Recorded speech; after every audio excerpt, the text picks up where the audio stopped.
Yo lo sigo, no te preocupes. ¿Verdad? Él tuvo esa visión y sueño mientras estaba acostado y escribió el sueño de este relato, ¿verdad? Él dijo en el 2: miraba yo en mi visión de noche y aquí que los cuatro vientos, ¿verdad? Los cuatro vientos del cielo combatían en el gran mar. Y cuatro bestias grandes diferentes una de la otra subían del mar. La primera era como un león y tenía alas de águila. Yo estaba mirando hasta que sus alas fueron arrancadas y fue levantada del suelo y se puso enhiesta sobre los pies a manera de hombre y le fue dado corazón de hombre. Y aquí otra segunda bestia semejante a un oso, la cual se alzaba de un costado más que del otro y tenía en su boca 3 costillas entre los dientes. Y le fue dicho así: levántate, devora mucha carne.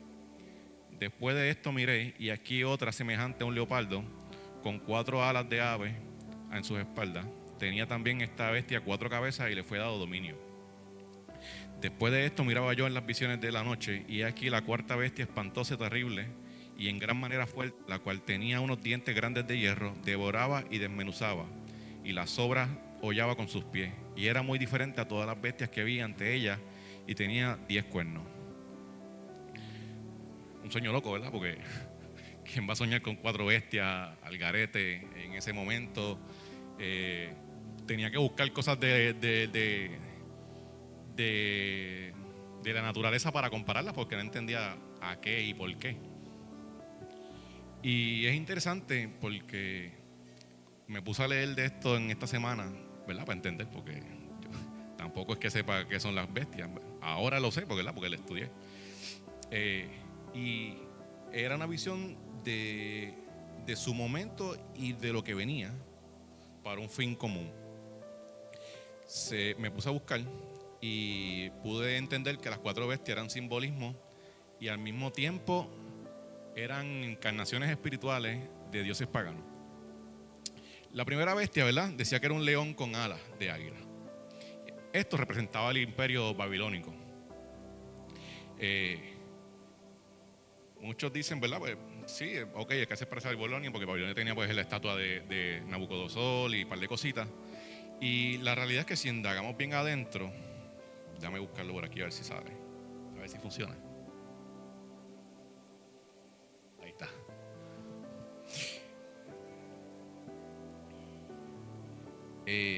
Babilonia como tal, ¿verdad? La deidad de Babilonia era Ishtar. Ishtar era una diosa que ellos adoraban y tiene una similitud con ese sueño porque la diosa tenía alas y tenía leones. Y es interesante cómo de un sueño de alguien que está haciendo un sueño profético basado en una nación, esa interpretación también viene de su dios pagano en el cual adoraban, ¿sabes? La representación de imperio y de la manera en que eran crueles, fuertes y soberanos en su momento, ¿verdad? Hacia las otras naciones y cómo se empoderaban, cómo cogían todo, abarcaban. No era simplemente un grupo de gente que eran malos y tomaban control y son los más poderosos en ese momento, sino que representaban un ente maligno. Y Daniel lo pudo ver visualmente en una interpretación. ¿Me entienden? La correlación de cómo algo de un sueño sí tiene significado, sí tiene algo que está en contra de Dios y al mismo tiempo se representa en la maldad de cada imperio. Está bien, es bien profundo. La voy a buscar por aquí porque tengo para buen rato. Deidad Ishtar y símbolo. Una ilustración detallada muestra a la diosa Ishtar con su tocado de armas, pie sobre su animal sagrado, un león. Un recuadro cercano muestra a un lamazu, león alado de cabeza humana. El símbolo del poder real y la protección, ¿verdad? Eso referenciado a lo que es esa deidad. Por aquí hay representaciones, a ver si salen aquí.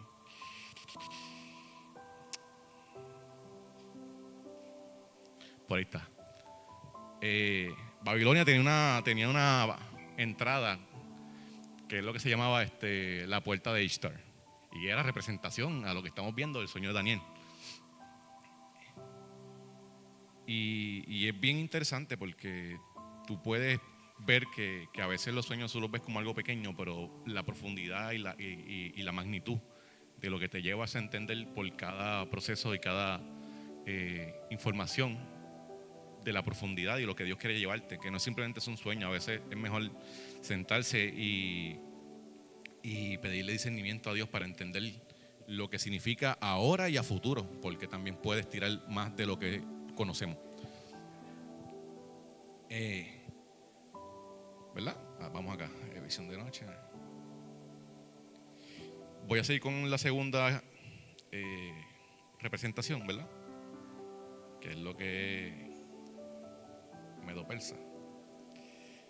Por aquí quedan remanentes de lo que encontraron, ¿verdad?, en sus tiempos. Y la última, que la venden por ahí por si alguien quiere comprarla. ¿Sabes? Que hoy en día todavía lo representan en muchas cosas y la gente no sabe. ¿Sabes? Como que, compré esto, pero ¿qué significa? ¿Qué fondo? ¿Sabes? Porque trascienden el tiempo.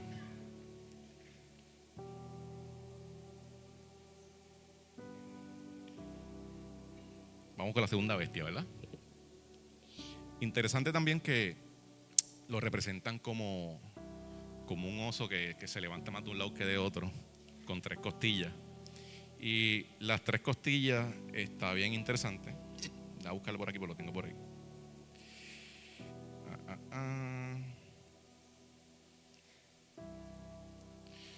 El oso, masa y poder, Meso-Persa. Se decía que la razón del oso, porque era más de un lado que de otro, es que Persa dominó más a su lado. Y a pesar de que este sí no tenía como una visión o representación física de osos o dioses de osos, porque su dios era un toro, sí tenía la fuerza y sí tenía la omnipotencia, como quien dice, en su momento de coger, despedazar, destrozar, aplastar, destruir. Era un imperio que no dejaba rastro de lo que había de civilización. Eran muchos. Según los historiadores decían que algo loco, pero yo no estuve ahí, ¿verdad? Pero decían que ellos eran capaces de, si llegaban a un río, eran capaces de secarlo. O sea, se pueden imaginar cuánta gente había en esos ejércitos cuando cogían y arrasaban todo. Dominaron el área de Europa, ¿sabes? Lo que era su líder, que está por aquí,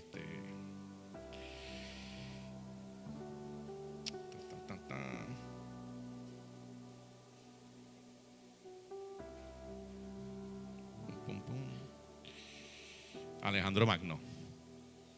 Para que tengan una referencia, si alguien sabe de historia, pues ya sabe todo lo que hizo Alejandro Magno, que tanto abarcó. Y eran unos psicos cortando cabeza. Por aquí está.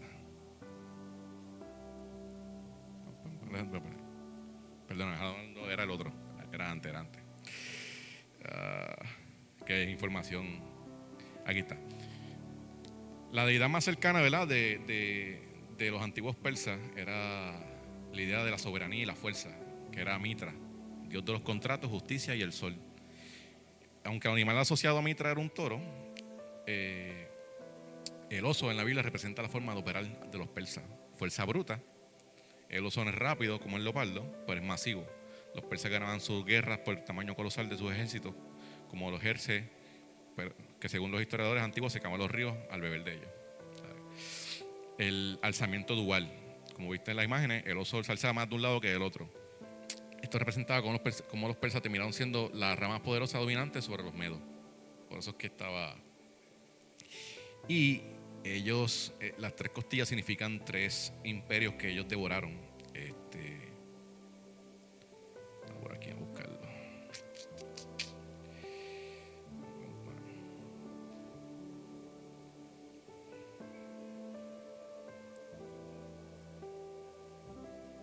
Esto es malo tener tanta información.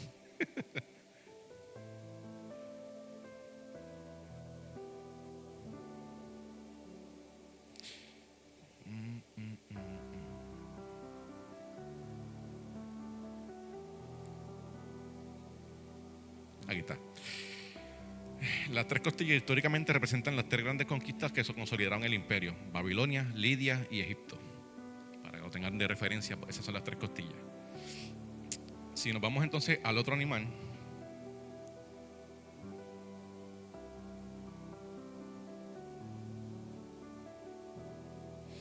ese es ¿verdad? La representación del leopardo de 4 cabezas y 4 alas. Ahí sí era Alejandro Magno, era Grecia en su momento. Y sí, él tenía un delirio por esta deidad, que sí, tenía en su palacio leopardos con alas. Y él se tenía en la mente de que esa era como su deidad, porque les daba victoria y rapidez. Los que conocen un poco de historia entienden que Alejandro Magno fue uno de los conquistadores más rápidos del mundo, en cuestión de que en 10 años él logró tener control absoluto de Europa hasta India. Era alguien que en cuestión de decisiones militares era un genio. A pesar de que, ¿verdad?, era un bárbaro, porque pues en la manera en que hacía las cosas pues eran bien crueles. Sin embargo, sí tenía una deidad que se iban en común con lo que es el leopardo y la velocidad y la magnitud de acaparar con todo. La deidad era Nike. Muchos conocen la marca, ¿verdad?, de los zapatos y eso. Y sí viene de un trasfondo de esa deidad donde se hablaba que era veloz y rápido. La manera en que, cómico, Nike sacan el branding es porque las alas de Nike tienen una curvatura. Y esa curvatura es la que usaron de logo para todo lo que venden por ahí. Sí, yo me enteré de eso ayer, así que ya saben por qué son tan veloces cuando usan Nike. Ya busqué por aquí la información. Aquí está. La deidad Dioniso, Baco y el leopardo. A diferencia de otros imperios, Grecia tiene una conexión directa y física con el leopardo a través del dios Dioniso. El carro de Dioniso, en mitología y arte griego, Dioniso, dios del vino, el éxtasis y la expansión cultural. Es representado casi siempre viajando en un carro tirado de leopardos, panteras montados sobre uno. La conquista de la India. Se decía que Dioniso fue el primer conquistador del mundo que llegó a la India. Alejandro Magno, que estaba obsesionado con esta idea y creía que él estaba completando la ruta de Dioniso. Por eso el leopardo simboliza esa conquista feroz pero embriagadora de la cultura griega. Las 4 alas y la rapidez y estrategia. Daniel ve al leopardo con 4 alas de ave. Alejandro Magno representa la rapidez militar sin precedentes. En solo 10 años Alejandro conquistó el mundo conocido. Las alas simbolizan que este imperio no caminaba, sino que volaba por encima de sus enemigos. Nike, la victoria. La diosa alada de la victoria, Nike, era la compañera constante de los ejércitos griegos. Alejandro siempre atribuía sus victorias a la velocidad y el favor divino. Interesante, ¿verdad? Cómo usaba dos deidades y la reprochaba en una, ¿me entiendes? Como que pues soy veloz por Nike. Y irónicamente, lo que duró fueron 32 años de vida. Ahora, las 4 cabezas también simbolizan algo, ¿sabes? No es que pues, era para que se vea más feo el monstruo. La profecía dice que la bestia tenía 4 cabezas. Históricamente, tras la muerte repentina de Alejandro de los 32 años, su imperio no pasó a solo un heredero, sino que se dividió en 4. Casandro, Grecia, que tenía control de Grecia y Macedonia. Lisimaco, que tenía control de Tracia y partes de Asia Menor. Seleuco, que era Siria y Babilonia, imperio seleucida. Y Ptolomeo, que tenía Egipto, dinastía Ptolomaquia. Para que vean que el sueño no era simplemente imágenes, tenían simbolismo, razón, al momento y a futuro. Y entonces vamos a la 4ª bestia, que es la más interesante de todas, porque ni siquiera Daniel en su momento sabía cómo representarla.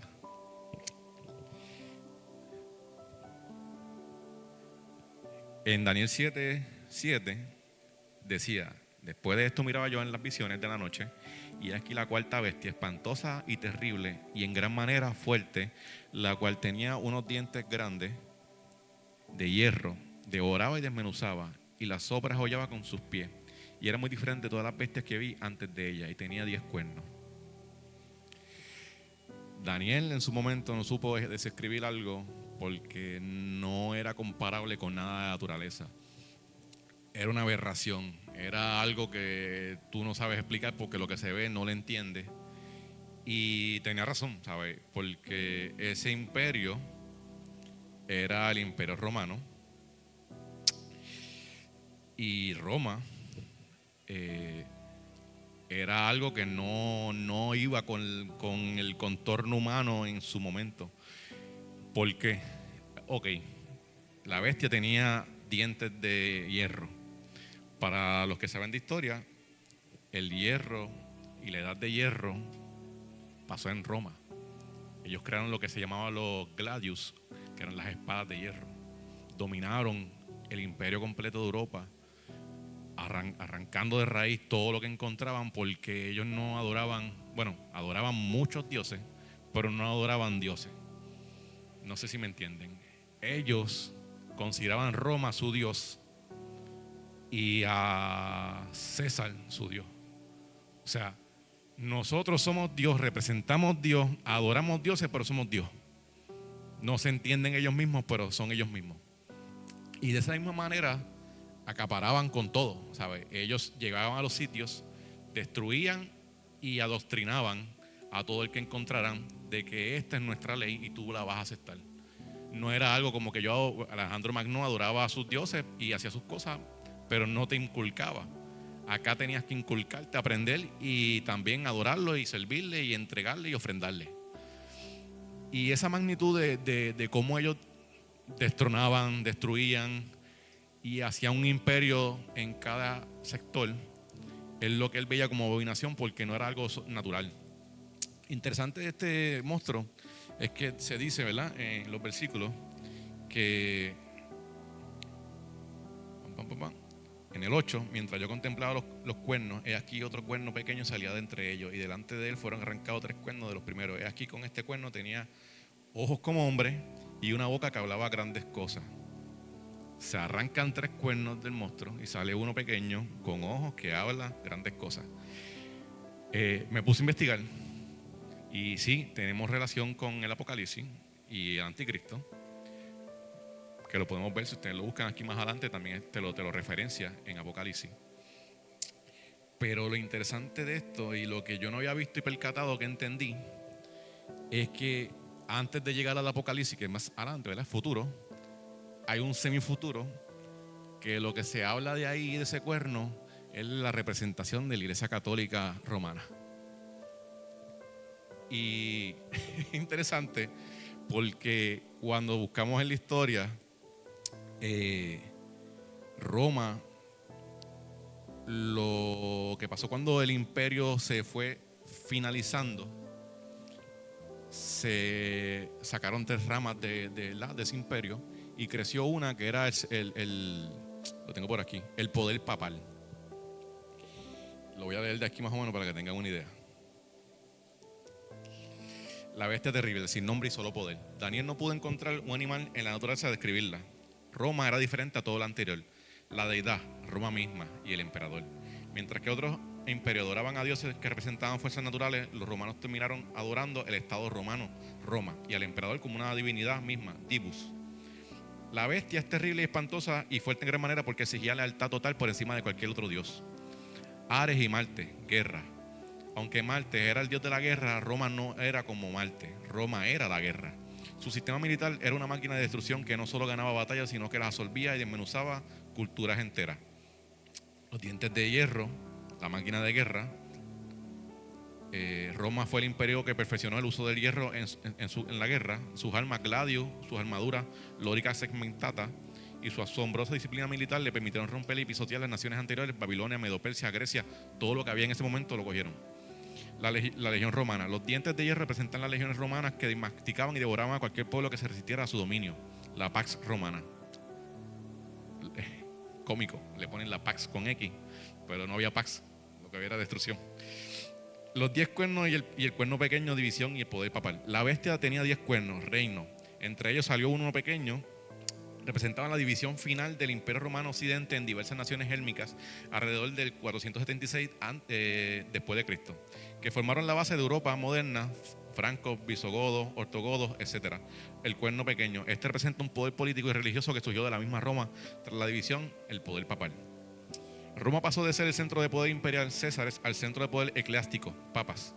El cuerno pequeño tiene ojos como de hombre, sabiduría humana, y una boca que habla grandes cosas, pronunciamientos religiosos con autoridad política. Históricamente, este poder influyó en Europa por siglos. Eso yo lo consideré como el dicho que dice: si no puedes contra tu enemigo, únete. Porque estamos hablando del tiempo donde Jesús vino y con su paz y con su amor revolucionó todo sin una guerra. Y el Imperio Romano, que destruía y masticaba y hacía de todo, no pudo hacer nada al respecto. Se unieron. ¿De qué manera? Nos metemos al cristianismo, llevamos el cristianismo, pero lo alteramos de una manera diferente. Y ahí crece la Iglesia Católica Romana enseñando un factor que era: te enseñamos sobre Dios, pero con nuestro estándar, con un poder político que entonces el Papa toma poder para entonces llevar la palabra de la manera que ellos quieran, y tú te adoctrines de esa manera. De esa misma manera, lo que es el catolicismo, si lo buscan, cogió muchas naciones, los adoctrinó de la manera cristiana, y lo que hizo fue que invirtió muchos dioses paganos en convertirlos en santos y vírgenes. Esto, pues ya no me queda mucho tiempo, esto se basa en que, ¿verdad? El reino de Dios siempre va a tener poder, porque sin importar todo lo que suceda con esto, Dios va a poner su trono, ¿verdad? Y va a reinar por todo esto. Esto que estoy describiendo vuelve a resurgir en el futuro, porque de la misma manera como ustedes vieron que vino la Iglesia Católica Romana para discernir de esa manera, así mismo va a resurgir el anticristo cuando Dios venga. Y va a entrar de la misma manera como entró ese cuerno, para entonces llevar su mentalidad cristiana a todos los pueblos, todos lo entiendan, todos lo acepten, y después se voltea y tatán, sigue siendo Roma, sigue siendo la masa destructiva que va a agarrar todo, pero Dios tiene el control, Dios es absoluto, y sin importar qué, Dios va a seguir reinando. Así que no importa la representación, ¿verdad?, de lo que vimos y lo que va a suceder, Dios tiene el control. Dios dio reinado a Jesús, y Jesús va a reinar sobre las naciones. Espero que les haya gustado, ¿verdad? No me da mucho tiempo para irme más adentro de esto, pero espero que lo hayan disfrutado y nada, Dios les bendiga.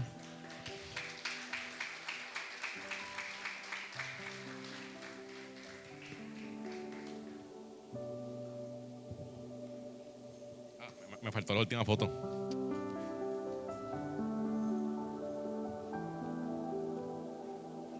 Ahí está.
Bendecidos sean todos en esta mañana.